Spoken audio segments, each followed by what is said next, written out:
Good morning, good afternoon, good evening, whatever time of day it is that you're tuning in, thank you for stopping by. This is the Martell Group Fireside Chats, where each week we sit down with an industry expert and get their unique perspective on the world through the lens that we all know is sales and marketing. On today's Fireside Chat, we sit down with Jason Weiss, the COO and Deal Flow Manager over at Axis Innovation. Now, Jason has spent the past 15 years honing his craft in consulting, investment banking, partnerships, and most importantly, tech startups. Have a listen. You want to be able to talk to the other person, whether it's a potential partner, investor, client, with the confidence that you feel they will be less off if you don't present to them, if you don't pitch to them, if you don't talk to them. It means you have to believe it. So let's say if you don't believe in the product or service you're selling, it's not going to work. But you have to really believe in what you do, have passion for it. And I think that is what I've seen also successful people have, is they're willing to go after and say, you need to try my product, you need to try my service. Not in those words, but you have that feeling, and people will understand that, I think, when it comes genuinely. Now, Jason has a ton of passion for what he does and brings a lot of that to his work. And I think you're going to hear a lot of that during this fireside chat. Without further ado, let's hop right in. Hey everyone, welcome back to the Martell Group Fireside Chats. I really appreciate everyone tuning back into the podcast here. I'm joined today by a special guest named Jason Weiss. He is the COO and Deal Flow Manager over at Axis Innovation. Got a long history both in the sales and marketing space, long history in being an entrepreneur, lots of travels that I saw in his life, but I don't want to take away too many of the details or brush over too many of them. First off, Jason, welcome. I really appreciate you being here today. Absolutely, Chris. Happy to be here with you. Awesome. Well, before we dive into the normal questions, I want to kind of set the stage a little bit. From what I could tell from your LinkedIn, the brief chat we just had before we started recording, there's a pretty good history of experiences that you've had, of positions that you've had, so on and so forth. So if you don't mind, let's give the audience just a little taste of who you are, what your background is, your career path, all that sort of stuff, because I think there's some really interesting things that we could start pulling apart after we do that. Sure. Happy to do that. So in a nutshell, I've been an entrepreneur both in life and business. And I always say that because I think it's important how you live your life and how you work. Mm-hmm. To me, they're really the same thing. So for the past almost 15 years, I've been in the startup and tech ecosystem in a variety of roles, from working in tech companies to consulting with tech companies, all the way from early stage startups, VCs, corporations, investment banking, consulting, the whole gambit, and being an entrepreneur myself, helping co-found the company that I'm CEO of, Axis Innovation. I also have an e-commerce business I run and many other ventures that I've started over the years. So I love to play in this entrepreneur space, this business development space. The area of creating new ventures and bringing them to life and helping scale them is just what gets me excited. And for me, on a passion, I love learning about entrepreneurship. I love learning about startups and teaching it too. So I've also had a nonprofit where I've helped teach and work with thousands of students. Wow. Understand entrepreneurship, how you can be an entrepreneur directly, but you can also have entrepreneurial thinking, which I think is so important because everyone can use entrepreneurial thinking, even if you're going to be in a standard job. So how people can adapt that kind of thinking when they go to university, when they go to their careers, and whatever they do in life. So this is in a nutshell, like the things that get me excited, what I do professionally, and why I love being in the tech and entrepreneur world. Now, this takes I would say every entrepreneur that I've ever talked with, right? Everyone has that. You could tell they have that passion when they talk, and I can hear it. I'm sure that the listeners can hear it in your voice. Where did all of that start? Was it you just rolled out of bed one day? Was it like a college or university course that you took? I mean, where did it begin for Jason to say, this is kind of what I want to follow down? It's a good question. So I think I've always been, first of all, very curious and interested in the world around me. As a kid, I always wanted to know why. I wanted to learn different kind of things. And I think that curiosity is one of the most important traits. Albert Einstein had the great quote about curiosity. Mm-hmm. And when you're curious, you put yourself in situations where you can be lucky. And I say that very interestingly because I don't think luck is so random. I think people put themselves in a situation where they're lucky, meaning they'll put themselves in situations where they'll meet the right person, or they'll do enough posts on LinkedIn where they'll get that job offer. Whatever it is, you can be proactive to bring that energy back to you. So I think just by being curious and being proactive and going to events, not being afraid to just talk to people or network, even when I didn't really know much about what I was doing, helped open the doors. And I think once you do that, you also can get a taste of excitement of entrepreneurship directly or working with entrepreneurs. And I think there's nothing more exciting than that about being part of building something from scratch and seeing it take off. And whether you're the direct founder or whether you're a co-founder or you're just working with a founder and you help them succeed, that's really, really exciting. So I think once you get a taste of that, it's kind of electric, and you want to keep working with companies and keep building stuff yourself. Is it safe to say it's kind of like a snowball effect, right? Once you get that first taste of like having excitement behind a project you're invested in or something like that, then it just starts to go, okay, what's the next part? What's the next part? Totally. I think that's true. And even though you're going to have ups and downs, I've had my ups and downs. I think everyone has when you're in business. And I would say also, it's not just entrepreneurs. I had a talk with a good friend of mine who unfortunately just got laid off from his startup, and he got laid off a year ago from another startup. So there's ups and downs, even if you're in the corporate world, even if you're in the startup world, it's just part of business. But I think in the entrepreneurial world, you're ready for it a bit more. Sure. I think that's also why I mentioned the entrepreneurial thinking, because when you're building your career, you never know what's going to happen. You can have great success one year, not such good success that other year. So I think having that mindset is really, really important to start off with. And you're able to say, okay, I'm going to keep going. Like you say, that snowball, regardless of any challenges that come my way or any setbacks, I want to keep growing, want to keep building, want to keep succeeding. Even if I didn't do it today, I'm going to do it tomorrow. And there's so many pieces of that I want to pick apart. But what I want to start with is the mindset stage of that, right? You have to have the right mindset when you're going into these projects. And you have to have the right mindset to understand there are constantly ups and downs when you're going around your entrepreneurial efforts, whatever that happens to be. What's your best technique or best ways or best methods for staying on top of that? Because I'm sure that there have been, with the highs, there's a lot of highs, with the lows, there's a lot of lows, but how do you keep yourself within that mindset and keep yourself kind of driving forward? Is that something that's just inherent in you, or is that something you've had to learn along the way? Or maybe both? It's a good question. So I've had the opportunity and pleasure to work with literally hundreds of tech entrepreneurs. So I started my career and doing early stage investment banking and advising tech founders on fundraising and business development with my company Access Innovation, a previous company I was working at called Bootcamp Ventures. So I got to get a really interesting perspective of how tech founders work. Because I would say honest, I didn't really have that mindset. I was just curious, like I said, but I didn't really know how to deal with adversity. But from that experience of working with so many founders and talking to so many founders and being so close to them for months and even years as they're building their business and scaling, I've learned a lot of things. And the first one I would say is resilience, that you need to be ready to handle challenges when they come. So you don't want to be just shocked when something comes at you. You want to be ready for it. So I think from the best entrepreneurs, they are ready for those challenges and they're ready for different scenarios, whatever that might be. So I think that's the first thing. And the second thing that's connected with mindset, but it's really an action that leads to the mindset, is one of the founders I worked with for a long time. He sold his first company to WeWork, and actually second company to WeWork, on his third company already. He said the best thing that you can do is just do. If you want to be an entrepreneur, if you want to succeed in sales, if you want to succeed in business, just do. And I think it's so easy for people to get caught up in, I need to learn more, I need to get an MBA, I need to do whatever it is until I'm ready. But having that mindset of saying, okay, just do. Because we always will have something in our head that says, oh, maybe I'm not ready. Maybe there's the imposter syndrome. Maybe there's something that I'm not ready for yet. But if you say, okay, I'm just going to do it. I'm just going to make that video. I'm just going to start posting on LinkedIn my expertise in the mobility space. And I'm going to develop more. I'm just going to do it. So I would say those two things, that resilience is one, being able to ready for challenges, and two, just start doing, have the mentality of saying, okay, yes, of course I need to learn. I need to take courses if I need to do that, but I'm not going to wait forever to do. I'm just going to do. Yeah. And I think that separates a lot of people probably in this space, where there's folks who think that this is what they want to do. They get batted down maybe once or twice and they're like, okay, maybe this isn't for me. But then you have to have that, just like we said, right? You have to have the mindset in order to kind of continue forward and say, okay, I'm going to get knocked down maybe 100 times, but I'm going to find that one time where it works and use that as just a massive learning experience throughout this entire thing, really.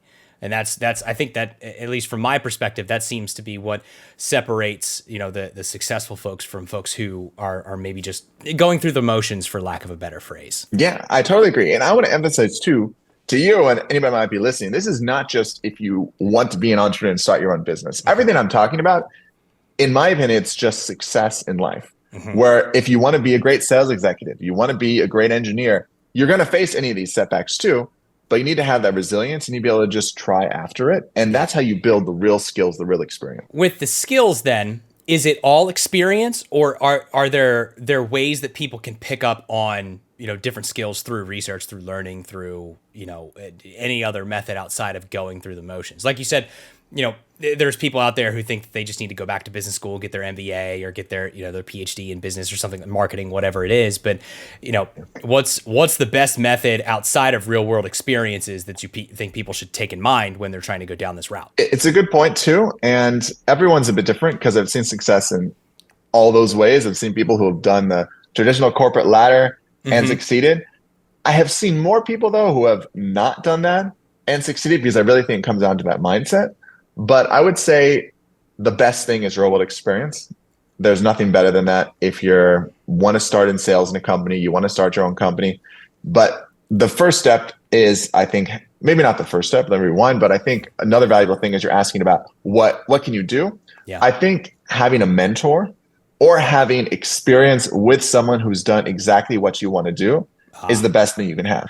So if you want to build an e-commerce business, you want to be an e-commerce brand, you should find, mentor, or listen to people who have done exactly what you want to do. Not taught it in an academic setting. That might be okay, but I think the first thing, find people who have actually done what you want to do. You want to be a great sales executive. Follow people who fit your profile of what you want to be in 5 or 10 years. And that to me is the most valuable thing, because it's real world learning. You say, I'm going to learn from somebody, ideally firsthand, if you can go work for that person, or even, let's say, depends how old you are. You could, if you're in college, let's say, you're just starting your career, do an internship. I think there's nothing more valuable than that. I think I've worked with a lot of students, and some students, not to say majority, have had this attitude. If they're, went to a top school, they're great. They don't want to work for free after they graduate. And I said, okay, that's fine if you happen to get that opportunity, but it's more valuable for you to get a better experience for free than to get, a starting job. If you can take 6 months or a year and get the experience you want, even if you have to go and say, hey, I'll work for free for you, that's going to be so much more valuable financially in the long run. Vocationally, everything. Honestly, everything that you're saying right now, I always find is a very interesting aha moment, right? It's stuff that we know, right? And I'm sure that it's stuff that everybody in the back of their head would say, oh, an internship would provide you X, Y, and Z, or real world experience will provide you with A, B, C. But just kind of hearing it again, from a professional shoes or from an industry expert's shoes, it's kind of like an aha moment, because at least for me personally, I can apply this to everything that I do, both in sales, in video production, in YouTube management, everything that I do. It's like, okay, you want to shadow people, or you want to learn from people who have walked roughly the same path that you'd like to. And then eventually, there's a point where you can split off and you could say, okay, I have all the tools to at least start once. Back to your original point, just go, hit the go button and just kind of see what happens, right?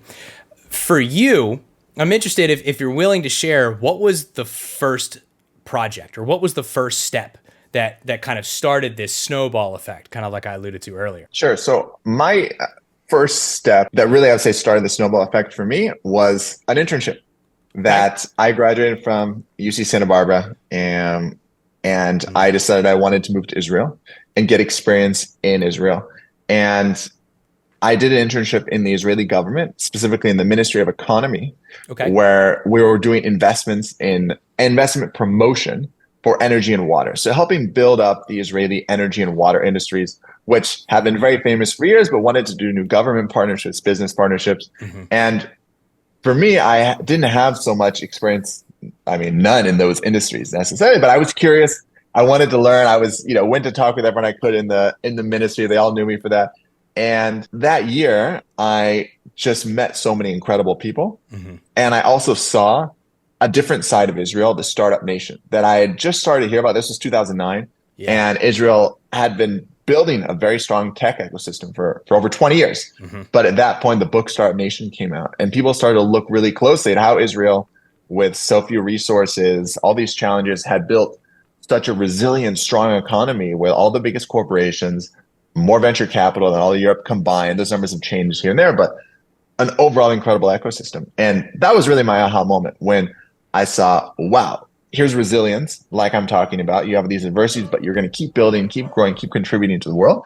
but I met so many people that just opened their doors, and I was able to understand how they built a business from scratch. I was understand how they're able to build these international partnerships, and international business and trade was so interesting to me. And Israel is a country where everything is really international. When you come to the tech and innovation ecosystem, it's not like America where you can build just from East Coast to West Coast. You have to go global Yeah. from day one. So I would say that experience when I got to meet tons of companies, started to meet a few investors, even government advocates, that really helped start this an idea for me where I said, wow, business is so interesting here, and global business is so interesting, and innovation is a place where I want to live, because you're looking at the world and how it's going to be and how you can help design that future too. I definitely relate to the opportunity of taking a look at something that's either in its startup phase or its kind of infancy phase and saying, okay, what can I do to grow this? What can I do? Because at least for me, right, and this is probably why I'm relating to a lot of what you're saying, is like that stuff is just way more fun to me. Being able to build something from scratch or take a small idea and make it bigger.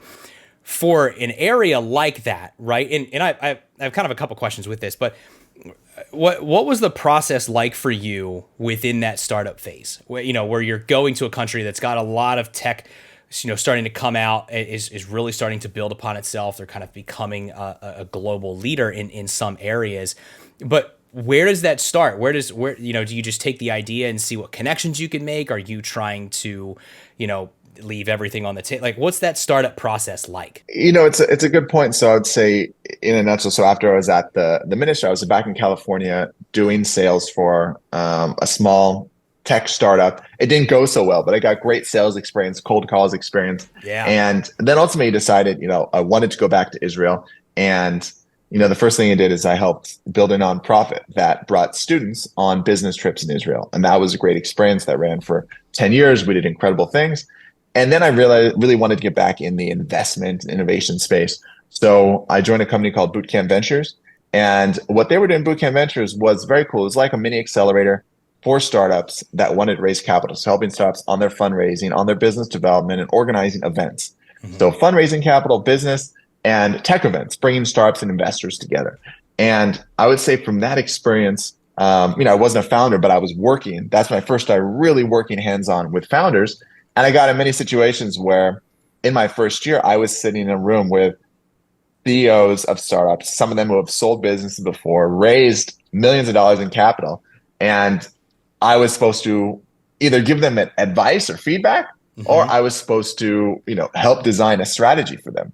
And in the beginning, it's kind of very scary of saying, okay, well, why am I the person kind of doing that? Right. And that's when you have to really learn fast and, not be arrogant, not say things you don't know, but really learn from that and know that you can always provide value. Maybe I'll end on that point, is you have to know where you can provide value, because your perspective, no matter who you are and where you've come from, everyone has a unique perspective and value they can bring. And if you focus on how can I bring that value to the people I'm working with or I'm talking to, you will connect with that, because it's what you're actually about. So this is integrity in the definition. What you say and what you do is who you are. So you as an individual feel better. You'll connect with that. But you also will ultimately help that person do more business, do more sales, whatever it is. So that to me was kind of the first thing of just getting thrown in these somewhat challenging situations, but having to take a step back and say, okay, I know finance well. I know fundraising very well. These guys are engineers, 3 PhDs. How can I help define the strategy that actually value that they don't have that skill set that I've spent the past 5 years studying about and working for? So that's been my experience, I would say, in the beginning. And there's a lot of like lessons and different things you can pull from that too. And I think the biggest thing that you said right at the end there is just finding out what sort of value you can provide, and how you can really position what you're either selling or what your ideas are in front of somebody that can help make those decisions a little bit better.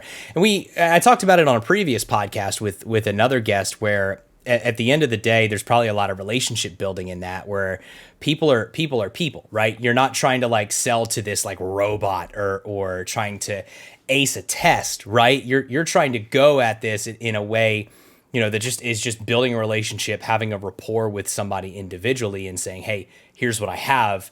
what do you think? Here's all of the reasons why, I'd like for you to take part of this, so on and so forth. 100%. The point about relationship building is so true. And that's why when we founded the company Access Innovation 2014, Ed Frank's the founder and CEO, and he brought me along right then, is about relationship building. That's why we've done over 100 tech events in 20 countries for startups, investors, and corporations, because we know that relationship made by people face to face makes a huge difference. Even when we had COVID, that obviously changed things, but we still went back to events as soon as we could, because having that in-person relationship makes such a difference. When you're trying to connect US investors, Israeli startups, or French startups and US investors, whatever the connection might be, bring people together in person creates synergies that you oftentimes didn't expect.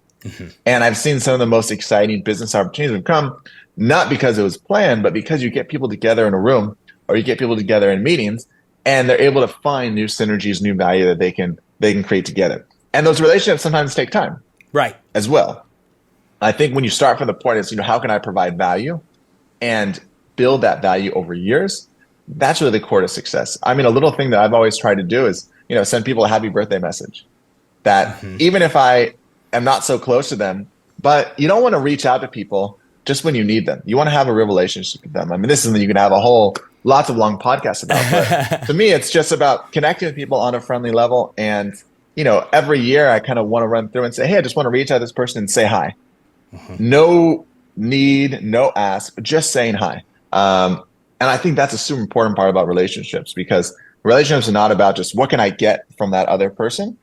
Ultimately, it should be a two-way road. You can help each other. But how you get to that point is start by saying, okay, what can I give?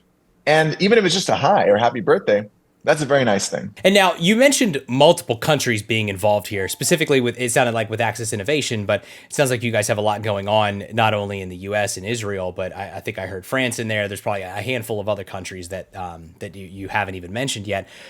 Talk to me about how you're navigating those challenges outside of the in-person events. How are you navigating the challenges of translating between countries? I don't mean translating as in like just trying to translate the language, but how are you managing the multiple businesses between different countries and different spaces and stuff like that? I'm sure that's not an easy thing to do, right? Right. So I would say the first thing that I learned from Ed Frank is he would always talk about aligning expectations. And if you are cross-cultural, or if you are an investor in a startup or a corporation, you want to align expectations. So the first thing that I've always tried to do, as an advisor to the startups, or many times directly working for the CVC, the VC, or the innovation manager, is you want to understand what are their goals and what are their expectations. Because I've often gone down unfortunate rabbit holes of a company talking about investment, trying to get investment, but the other side, it was a corporation, didn't have even the ability to do investments for another year or longer. And aligning expectations, that's a practical expectation, practical answer about expectations. Just what are you looking for? What is this, relationship about, or what could it be about? And then of course, there's a cultural aspect as well. I think, pitching to US investors is different from Russian investors, or different from British investors, or wherever they might be. Some people talk a lot longer. Some people are more action. You can break this down in so many ways. CVC, corporate venture capital, is the venture capital division of a corporation, which often will invest off of the balance sheet, or they sometimes will have their own fund. If they have their own fund, it's a much different process than if they invest off the balance sheet. And do they invest strategically or financially? What kind of strategic decisions do they need to make? This is part of what I've always been about, is break down as much as we can, because then you can provide the most value to the other side. And so you have to know, what are they about? What are they looking for? And sometimes, by the way, we've had, corporations or investors say, we don't have any direct plans to invest, but we're really curious about this space and we want to learn about it and see what we might do in a year or two. And that's also great, because then I can share that and you can have an open discussion. I had one of those last week with a big retailer said, we want to get into this space. It was a smart something space. I don't think we'll invest, but if the startup's willing to talk with us, we want to learn about them and maybe we'll find an angle to work together. And that openness and aligning those expectations is really, really valuable. And it kind of goes back to, one of your earlier points around building the relationships, right? Even if somebody doesn't want to invest or they're not interested at the time to be like a direct partner, it's probably still an interesting idea to, 9 out of the 10 people that you talk to, right? And so you could still keep that going and keep some sort of relationship in the air so that everyone involved with the initial conversations just kind of understands like, hey, this is kind of what we're working on now. Invitation's probably still on the table, but here's what we're doing to progress this. What do you think? And getting their ideas and whatnot. Yeah, exactly. And there's a point in there that I don't know if you've talked about or you deal with in Martel, but of course it's what difference between business development and sales.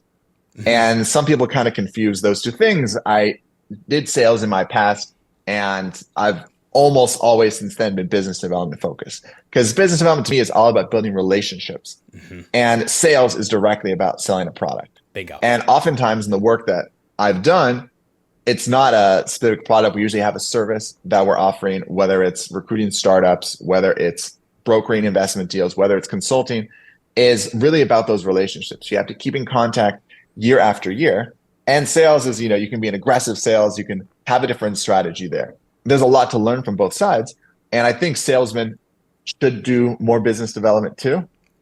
And sometimes business development needs to do sales. Depends. Sometimes they're the same person. Sometimes you have different teams. Whatever the division you have is really about there. But I love the business development space because that to me is where the long-term growth is. Yeah. You need both of them, but the business development is really about how you create long-term growth for your company, for your vision. That's not only about tomorrow or this quarter.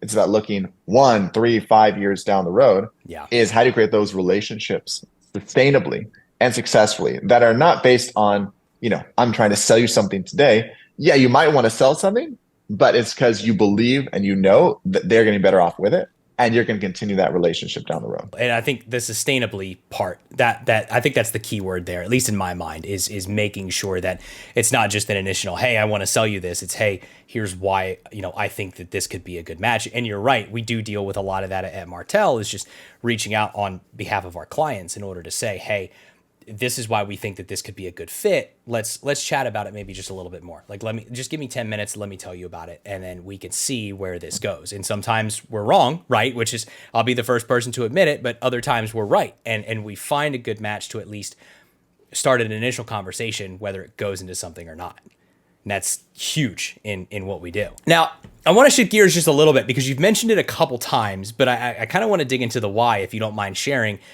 You mentioned making the transition, graduating from, you said UC Santa Barbara, right? Right. UC Santa Barbara, which by the way is a gorgeous campus. I've visited that before, but that's totally beside the point. UC Santa Barbara, you moved from California to Israel to be a part of the tech startup area, join the government agencies and everything like that. Why Israel? Was there something that specifically drew you to Israel? Did you have like several different countries and you kind of started weighing pros and cons? Talk to me about that journey. Sure. So first of all, it was personal. I've always had a deep connection with Israel, and I'd gone there just once before. And I said, I really want to explore this place. It was part of my curiosity, I guess I would say. I had studied abroad in England. I went to Cambridge for a semester, and I had traveled quite a bit around Europe. But I always wanted to know more about Israel, the history, the culture, everything. And so that kind of what drew me, I think, there was that initially, the personal curiosity and the affinity I have there. And then once I got there and started getting connected with the ecosystem, much more than, let's say, when I studied abroad in England or other places, I just got totally immersed, I think, in this first year that I did. And that showed me the potential in that ecosystem where I could play a meaningful part in it, which I hadn't personally experienced anywhere else. Gotcha. Okay. So that it seems like that's kind of what kept you coming back, or at least kept you in that area. And if you don't mind me asking, how long did you spend over there when you, I guess after the college experience, when you graduated? Was it just a year, a couple of years? What was that? I was on and off, but there for 12 years. Wow. And a year and a half ago, or a little less than a year, just over a year ago, I moved back to California to expand our business development in the US. Gotcha. So, still very, very connected. Our team is still in Israel and everything. But that's been, the journey has really been building up and being part of that ecosystem. And I'm still working very strongly with that ecosystem. It's, of course, even with the big challenges we have today, it's unbelievably resilient. I've been having calls with startup founders and companies, even in the difficult situation we're in today. But you see, the opportunities in the long term are still not even still there, but growing and even more opportunistic when you see the resilience of the companies and the ecosystem there. Dive a little bit, if you don't mind, into Access Innovation for me. You've mentioned a couple times about what you guys do, but we haven't, kind of had a chance to dive into too many details there. Talk to me a little bit more about how Access Innovation got started, what it is that you guys do. I know there's a lot of, business in different countries, but dive into that if you don't mind. Yep. So we started Access Innovation in 2014. The founder and CEO, Ed Fring, brought me along with the vision to create a company that helps startups scale globally, primarily focusing on Israel, but then we quickly expanded to Europe. We did Canada. We did a few different countries, and we pivoted around a few different models. We originally started with early stage investment banking and tech events. And over the past few years, we've gotten very deep in consulting, specifically around open innovation, which is a field of working with multinational corporations, corporate venture capital, and governments on their innovation strategy. So we're going to work with companies and help them find startups that will solve their challenges or open new business opportunities. And we've seen this evolution over the past 10 years where corporations are more and more engaged in the early stage venture and tech ecosystem, where you see big companies across every industry, from mobility to retail to energy, you name it, who are looking to work with startups. And it's very hard to work with startups if you're a corporation in general, even if you're a corporate venture capital firm or you're an innovation manager. And to bridge that gap has been a big focus of our company, about helping corporations, investors on one side find and connect the right startups, and helping startups find the right investors or corporate partners so they can ultimately scale. And it's not just about talk for us, it's about how do we create that business. So we've done everything from the scouting side and the strategy all the way up to advising on the diligence and closing deals. So we've helped dozens of startups raise capital directly, tens of millions of dollars. We helped dozens of companies secure pilots, POCs, joint ventures with corporations. And we've also organized a lot of events, as I mentioned. So we've done over 100 tech events in 20 countries, bringing together startups, investors, and corporations. And we take a very focused look at our events. We studied the event world, and we see there's really big events, let's say with thousands of people. And there's some very, very focused events, where you just have 20, 30 investors and you meet them and that's it. We wanted to do something that was interesting enough where there's a lot of people, but small enough where you can meet everyone you want. And for us, that number is between 200 to 300. And so all our events are around that size, where we'll have a majority of investors or corporations. So our main event is called Access Tel Aviv. We've done it for 11 years. We have over 100 investors, CVCs, innovation managers, less than 100 startups. And so you have a great mix. So if you are looking, to meet relevant investors, you'll have them there. If you're an investor, you'll be able to meet startups, but you'll also be able to meet a lot of your peers. Mm-hmm. So that we found has been super exciting in that model of, bringing people together in an effective networking. And we've had a lot of companies that have raised capital, done a lot of business deals. I'm sure a lot more than we even know through organizing these events. And so that's kind of why we love doing it. Is getting back to my first point, is meeting in person and having those relationships is super, super valuable for business today, but of course for the long run. First off, I love that you're creating this kind of like network is kind of just what you said, right? You're creating this network of startups, of investors, of innovators, all of that sort of stuff. And it seems like you have one big event, but there's no shortage of events which either of those parties can attend. Does that sound pretty accurate? That way everyone gets a chance to try and attend something, to either get their idea out there, or to put on the investment side, they could say, hey, I'm ready to invest when the right idea comes up. Is that about right? So on our events, we've toned down the events over the past few years. Really, since COVID, we did a lot of virtual events. And before that, we were doing many events a year. Access Tel Aviv, road shows. We did startup road shows to New York, to Brazil, to France, China, Singapore, India, Russia. And those events were really exciting. We did also one to Dubai last year. Wow, okay. So you have all these different events and opportunities. But, we focus on that. Access Tel Aviv, it's our main event right now. And then in the year, we're working year round with our clients, corporations, CVCs, investors, as well as startups on the fundraising business development process. And of course, startup scouting, open innovation. Now, I don't know if you're allowed to share too many details because I know how some of these things work. Is there an exciting startup out there that you've kind of got your eye on, or that you're really, really excited about, like at this current moment, or anything that's just like popping into your head? I mean, there's so much going on. I think what's really exciting about being in the early stage space, and for us, early stage was primarily Series A. So that's companies that have a developed product, technology. They're going to market or they're about to go to market. We've also worked with seed companies, Series B and C. In January, we're doing an event in New York City with growth stage startups and the New York Stock Exchange, WPP, a lot of big partners there. But primarily, we're looking at around that Series A. And what I love about that is that's innovation that's going to be in market massively in 3, 5, 10 years. And one of the areas that I'm really, really excited about right now and putting a lot of our effort at Access Innovation is sustainability and decarbonization specifically. Because when we look at the industry, we've done quite a bit of market research that it's one of the core topics for companies today is how are they going to achieve these big decarbonization goals? So whether it's 2030, 2040, 2050, there has to be a lot of big changes. And one of them, and one of the strategies, and this is our expertise, is working together with startups, early stage innovators. Not all innovation, of course, is going to come from their R&D department. And this is pretty much widely known. 10 years ago, you had to make the pitch. Nowadays, it's pretty much accepted. They need to work with external partners, and it's not only going to be the Googles and the Microsofts of the world, it's going to have to be early stage innovators. So we built a model, which is decarbonization scouting. We are working with companies and helping them design a strategy to find startups that solve their challenges and helping do that scouting and find companies that can decarbonize any of their processes or hit those goals. And one of those areas that I find really exciting, and it's one of the biggest ones, is hydrogen.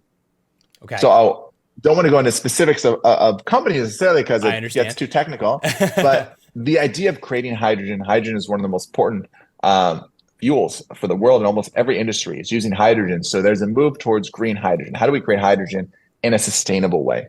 And there's incredible innovation that's creating hydrogen in a totally sustainable way. Some of it, one of the biggest innovations I love is a company in Israel that's doing it through sunlight.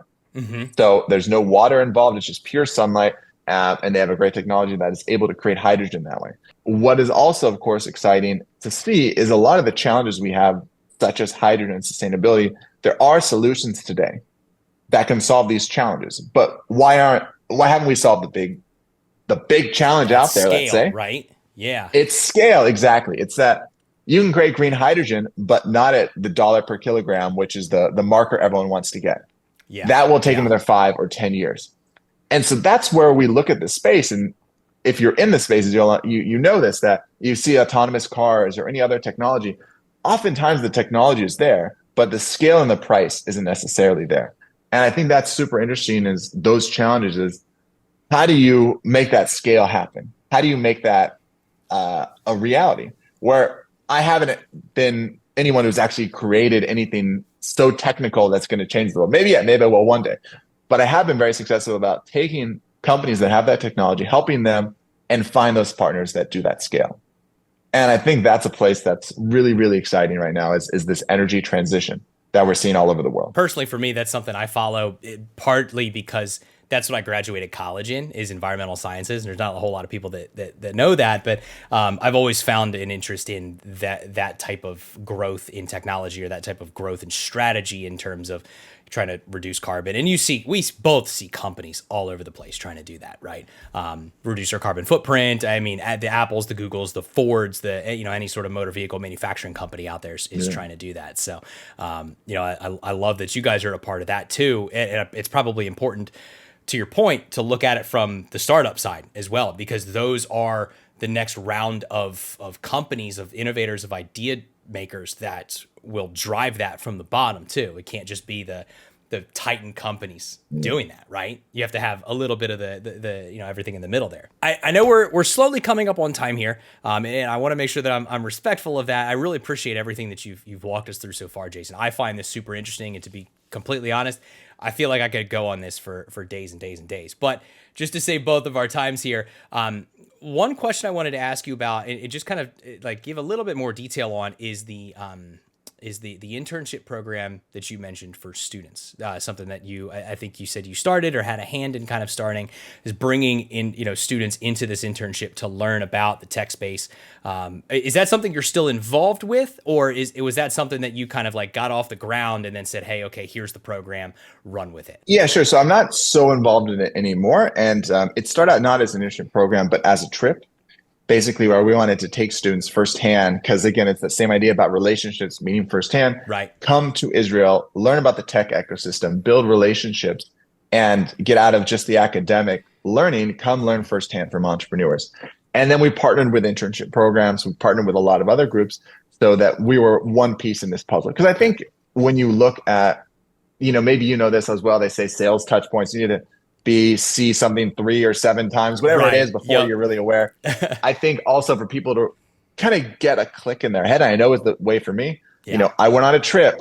I read about things. I met people. I had to do so many different things before I really started to adopt that entrepreneurial mindset and the entrepreneurial action. It wasn't just one thing. So I looked at that as saying, okay, here's another piece in the puzzle is, we can do these really engaging kind of trips. And then it went on from there. Access Innovation, I personally had many, many interns, and I love the idea of mentoring people when they're in university or afterwards and helping them achieve their goals and learn something. Yeah. And there's a lot to learn. And I think, when you're in university, and, I was probably that way too, you kind of learn things one way and you get to the real world in business. It's not always like that. It's often very, very different. And one piece of advice I'll share that I always give my interns is, the one of the words that have a big circle with a line through it, which is fluff. When I talk to my interns about doing any type of analysis, research, or work, you need to cut the fluff. Yep. I think especially in academia, there's a lot of fluff, fancy writing, fancy words. When I get to the business and startup world, you get to the point right away. Bingo. You don't write long emails that tell a whole story. You get to the point right away, what you're after, what your value is, why you want to work with somebody. And that to me is the biggest thing that I've hopefully helped a lot of interns do, is have that fluff radar. I call it. We're saying, okay, what did you write? You wrote this startup report. It's 90% fluff. I have no idea what they do and why anybody should care, because you're talking about other things. Let's get it to a succinct one-liner, put that on top. And there's so many other examples of that I think are important, is how do you get to the point in any kind of business? And I've seen people, not interns, have that, and it's very easy. And I think everyone, if you're in sales, you're going to sell to someone, if you put too much fluff, it's not going to go anywhere. So you have to be able to learn how to be succinctly get to the point of what you're trying to say. I love that. That's a good way to wrap that up. And I'm sure, that's something that we teach here at Martell, right? It's trying to cut the fluff, get right to the point, deliver your value prop, deliver your why, maybe give, a sentence or two as to how you came to that person, but then it's just like, get it in the door and get it out of the door. Cause there's probably a lot of attention span stuff behind that as well. And to your earlier point, the number of touch points that you need, right? Whether it's 3 or 7 or 9, or in some instances, I've heard 15, 16 touch points that you need in order to get somebody to recognize you. Especially in the audiovisual space, but that's the other side of my life there. But yeah, I agree with that. I absolutely agree with that.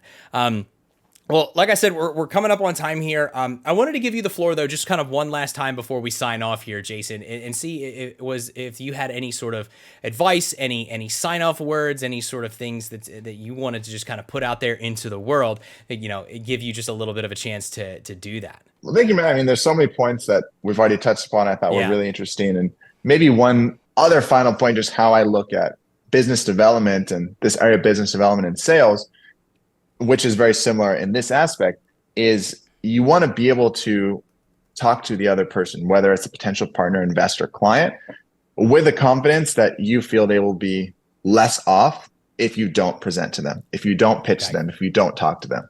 I think that's one of the best advices I got many years ago, because sometimes it can be hard to go to an event and just start networking to people cold, or it can be challenging to do cold sales outreach. But if you start with that perspective of saying, I have something of value that they are going to be terrible. They're gonna miss out if I don't present it to them. I don't show them how much they need it because I have something they need. That mind shift to me has really helped me in my entire career. That's been one of the biggest things I didn't mention earlier about the mindset that I wanted to share now, that I think is so valuable. And it means you have to believe it. So let's say if you don't believe in the product or service you're selling, it's not going to work. But you have to really believe in what you do, have passion for it. And I think that is what I've seen also successful people have, is they're willing to go after and say, you need to try my product, you need to try my service. Not in those words, but you have that feeling. And people will understand that, I think, when it comes genuinely. I think it's a perfect way to sign this off. It's a really great mindset and kind of like attitude in a way to have. It's the podcast that you were telling me about earlier, that you did with a friend back in, I think it was like 2018. Remind me the title of that again. It was called Pass the Chutzpah, which is an Israeli Jewish term for high confidence, let's say. And it's hard to translate exactly. Yeah. And I think that goes hand in hand with what we were talking about before and then the piece that you just said. So I really appreciate you kind of connecting the full circle dots here. That's really awesome. Well, I think it's a good place to stop, at least for today. Honestly, I would love to continue this conversation, like I said a little bit ago, maybe in a future episode or a future podcast, maybe a little ways down the line when more of those carbon neutral companies and startups come to more to fruition. I'd love to hear how that stuff is going, but for the sake of time, we'll sign some things off here. Jason, thank you so much for joining us today. I had a great time. I learned a lot throughout this conversation, lots of really great tidbits of advice that at least I'm definitely going to take home and write down, and I'm sure a lot of the listeners out there are going to do the same thing. So thank you for your time today. I really appreciate it. Absolutely, Chris. Great to speak with you. Likewise. I'll do it again soon. Cheers. Shout out once again to Jason for spending time with us for this fireside chat. I could tell you that throughout our conversation, Jason had a ton of passion for how he approaches the industry, and I hope you got just a small taste of that as well. If you have a favorite part that you enjoyed, feel free to leave a comment down below and let us know your thoughts on this chat with Jason. Be sure to like the video, consider hitting the subscribe button, and turn on those notifications so you can be alerted when future chats go live on our channel. Thanks for listening, and as always, happy hunting.